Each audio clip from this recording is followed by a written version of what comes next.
بالله من شرور أنفسنا نشهد أن لا إله إلا الله وحده لا شريك له ونشهد أن محمدا عبده ورسوله لا نبي بعده اللهم صل على سيدنا محمد طب القلوب ودوائها وعافية الأبدان وشفائها ونور الأبصار وضيائها وعلى آله وصحبه وسلم اللهم صل على سيدنا محمد حبيب الرحمن عدد مكان وما يكون. Pertama-tama yang saya hormati, yang terhormat yang baru saja menyampaikan materinya yang luar biasa terhadap kita, Ibu Harlisa Firsianti SH CPM. Terima kasih banyak Ibu atas paparannya yang telah memberikan kita maklumat lebih ya Bu ya, mengenai fenomena-fenomena yang sedang marak khususnya di Kota Ketapang tercinta kita ini. Kemudian juga yang saya hormati Kepala Bank Syariah Indonesia Cabang Kabupaten Ketapang, begitu juga Ketua BKMT Kabupaten Ketapang dan Ketua IPMI dari Kabupaten Ketapang. Kemudian juga yang saya hormati Ketua Relawan Community dan juga Pembina AB Ketapang. Akhwat ya, AB itu akhwat apa? Akhwat bergabung. Ya. Itu. Dan tentunya juga yang tidak kalah saya hormati para hadirat ibu-ibu semua, terlebih khusus yang hadir bersama saya, menemani saya juga ibunda saya di situ ada Syarifah Farida Al-Aidrus. Begitu juga ibu-ibu yang lain yang insya Allah semuanya dalam keadaan sehat afiat, yang insya Allah semua yang hadir pada siang menjelang sore hari ini dalam keadaan berbahagia dan juga mendapatkan limpahan rahmatnya Allah Subhanahu wa Ta'ala. Masih pada segar Bu? Alhamdulillah Bu, pertama-tama kita bersyukur dulu kepada Allah Subhanahu wa Ta'ala yang telah mengumpulkan kita semua di sini dari berbagai daerah di Ketapang, yang telah menggerakkan kaki ibu-ibu semua, menggerakkan hati dan juga menggerakkan kaki untuk mau datang ke tempat ini melakukan kegiatan yang insya Allah sangat bermanfaat bagi kita ya ibu-ibu. Nah jadi kita datang ke sini nih bukan datang sembarang datang karena gabut gitu, daripada di rumah nggak ngapa-ngapain, nggak dapat uang jajan gitu dari suami. Kalau pergi kan dapat uang jajan kan, apalagi yang muda-muda nih. Biasanya kalau pergi-pergi dapat uang jajan, kalau di rumah enggak kan, jadi ya udah pergi aja gitu. Nah tapi kita datang ke sini sebenarnya adalah karena memang Allah yang menghendaki Bu, Allah yang menghendaki, Allah yang menginginkan kita untuk melangkah menuju kebaikan, Allah yang ingin kita untuk sama-sama berkumpul di sini, saling sharing ilmu, yang artinya adalah tidak lain tidak bukan karena Allah mencintai kita. Alhamdulillah. Salawat dan salam juga kita limpah curahkan kepada baginda Nabi Muhammad sallallahu alaihi, yang mana kita berkumpul di sini untuk menuntut ilmu, yang mana semua cabang segala keilmuan adalah tentunya bermuara kepada baginda Nabi Muhammad sallallahu alaihi wasallam. Semoga berkumpulnya kita di sini menjadi sebab kita dipandang oleh beliau dan menjadi umat yang dicintainya. Amin ya rabbal. Ibu-ibu siap menyimak? Tadi udah dengar paparannya ya Bu ya? Ya, Masya Allah banget Bu. Jadi ini kita memang ada pada zaman di mana hal-hal seperti yang tadi disampaikan oleh materi memang sangat-sangat sudah ramai sekali ya Ibu-ibu. Tentunya ini menjadi sebuah ancaman bagi kita sebagai muslimah. Ini harusnya menjadi ancaman, kita harus merasa terancam, kita harus merasa aware. Bahasanya tuh kalau anak gaul sekarang bilangnya tuh aware gitu, apa? Waspada dengan apa yang terjadi sekarang. Nah sebelum kita membicarakan hal yang terkait dengan materi barusan, saya pengen ngasih tahu ibu dulu.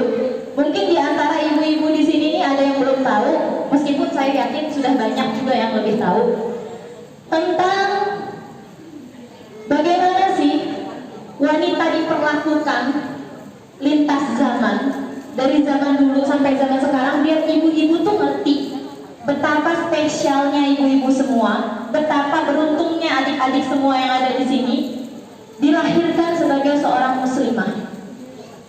Supaya ibu-ibu tahu, supaya ibu-ibu semakin bersyukur. Kalau kita mau flashback ke zaman dulu, ibu-ibu bisa baca di banyak buku ada.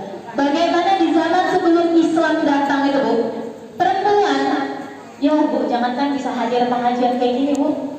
Cuma jadi barang pajangan doang di rumah. Cuma jadi barang punya laki-laki doang, yang kalau butuh dipakai, yang kalau nggak butuh dibuang. Perempuan nggak punya hak untuk belajar. Bahkan perempuan tidak diberikan hak untuk berpendapat, walaupun terhadap suaminya sendiri. Bahkan saya pernah dengar juga perempuan zaman dulu, itu kalau ketawa depan suaminya, suaminya berhak untuk nyabut giginya. Setiap ketawa dicabut. Bayangin ibu-ibu kalau ibu tinggal zaman dulu, pada kempot semua, nggak punya gigi, ompong semua bisa-bisa ya, Bu. Untung sampai sekarang segitunya, Bu. Sampai-sampai juga nih, kalau sampai ada perempuan yang dia ketahuan berbohong, istri ketahuan berbohong, suaminya berhak untuk membakar dia hidup-hidup, berhak. Berapa kali kita bohong sama suami, Bu? Udah jadi abu bisa-bisa. Kayak gitu. Belum lagi zaman dulu nih, Bu, nih, kalau ibu-ibu mau tahu, perempuan itu nggak punya hak untuk warisan. Jadi kalau ibu-ibu sekarang ngeluh, kenapa sih perempuan jatahnya setengahnya laki-laki? Kenapa sih laki-laki jatahnya 2 kali lipatnya perempuan? Nggak adil bener deh Islam. Ibu hidup aja di zaman dulu, perempuan nggak dapat hak waris. Jangankan setengahnya, 1/8-nya aja nggak dapat. Itu zaman dulu tuh, Bu. Yang lebih parah lagi, perempuan kalau dia suaminya meninggal, anaknya udah langsung berhak atas ibunya. Artinya anaknya mau menyetubuhi ibunya boleh. Itu zaman dulu. Zaman jahiliyah juga gitu, Bu. Zaman jahiliyah di negeri Arab, mereka jahil, namanya juga jahil ya, bodoh gitu. Jadi mereka merasa perempuan itu adalah aib. Kalau dalam satu keluarga lahir anak perempuan itu aib yang minta ampun, aib. Jadi mereka buru-buru sebelum orang pada tahu kalau anak yang lahir adalah perempuan, buru-buru mereka kubur saat itu juga dalam keadaan hidup. Tidak memiliki hak untuk hidup. Itu adalah zaman sebelum Islam datang, di mana perempuan sungguh-sungguh tidak ada nilainya, di mana perempuan sungguh-sungguh tidak memiliki hak sedikit pun atas dirinya, seperti barang yang boleh dipakai dan dibuang kapan saja laki-laki mau. Lalu datanglah Islam, dibawa oleh siapa, Bu? Oleh Nabi Muhammad Sallallahu Alaihi Wasallam. Luar biasa, langsung jomplang, Bu. Langsung tinggi gitu perubahannya. Perempuan yang gak ada nilainya sama sekali sebelum Islam datang, langsung dijunjung tinggi setinggi-tingginya oleh ajaran agama Islam. Langsung dijadikan, diletakkan pada posisi paling terhormat. Itulah ibu-ibu semua, kita semua ini.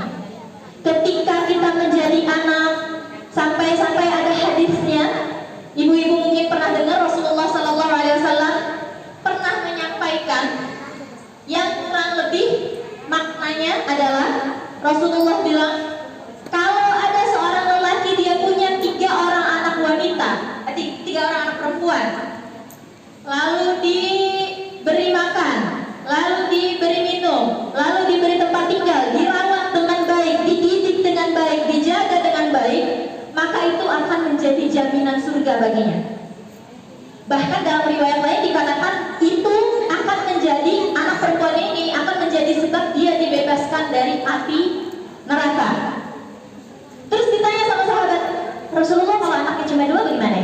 Oh ya, kalau anaknya cuma 2 juga sama, tetap menjadi sebab dibebaskan dari api neraka. Bahkan para sahabat bilang kalau sampai ada yang nanya 1 anak, tetap juga pasti Rasulullah bakal jawab sama. Bayangin kita yang tadinya di zaman jahiliyah baru lahir udah langsung dibunuh, perempuan zaman jahiliyah baru lahir langsung dikubur, Bu. Tapi begitu Rasulullah datang membawa syariat Islam, justru dibilangin barang siapa yang punya anak perempuan maka akan menjadi jaminan dia untuk masuk surga, alias terbebas dari api neraka. Masya Allah nggak, Bu? Terharu nggak, Bu? Jadi sahabat yang dulu-dulu tuh malu sebelum masuk Islam, mereka malu kalau punya anak perempuan. Habis Rasulullah bilang kayak gitu, mereka udah berharapnya dikasih anak perempuan, dirawat dengan baik. Nah ini di sini ada anak perempuan ini di sini yang belum pada nikah, ada. Nah makanya kita nih jadi anak yang belum pada nikah, yang bakti utamanya adalah sama orang tua. Bantu orang tuanya jadi anak yang sholihah sehingga lebih mempermudah langkah orang tua menuju surga. Jadilah anak yang taat, jauhilah perbuatan-perbuatan maksiat. Ketika kita menjadi istri, ini jadi anak udah masya Allah ya, jadi anak udah masya Allah, disanjung sama Islam. Jadi istri lebih lagi bu. Kalau zaman jahiliyah dulu, perempuan itu cara nikahnya ibu mau tahu? Di satu daerah saya lupa di mana, bukan di Arab, Babilonia atau di mana gitu. Itu cara nikahin perempuan. Ini perempuan suruh berjejer nih, 1, 2, 3, 4. Laki-laki suruh lempar koin. Set. Nah dapetnya yang mana itu boleh dibawa pulang. Gitu caranya bu. Bayangin, udah kayak apaan tahu kita ya bu ya. Jadi cara milih perempuan ini kayak gitu, pakai koin. Lalu Islam datang mengajarkan apa bu? Apa kata Allah Subhanahu Wa Taala dalam Al-Quran? Fankihuhunna biidzni ahlihinna wa atuhunna ujurahunna bil ma'ruf. Nikahilah perempuan dengan izin walinya dan berikanlah mereka mahar yang baik. Kita dinikahin gak asal comot bu, disyaratkan harus pakai mahar, wajib. Jadi gak bisa dalam Islam perempuan asal sekedar dimiliki gitu aja. Laki-lakinya harus membayar mahar sebagai ganti mereka memiliki kita. Dan bahkan bu, perempuan itu ketika dia sudah menjadi istri seperti ibu-ibu ini, itu kita bisa mendapat jaminan masuk surga tanpa pintu mana aja teh. Lewat pintu mana aja, afwan. Ada hadisnya bu. Idza shalatil mar'ah khamsaha wa shalat syahraha wa hafizat farjaha wa ata'at zawjaha qila laha udkhulil jannata min ayyi abwabil jannati syi'ti. Jika seorang perempuan melaksanakan sholat 5 waktu tanpa bolong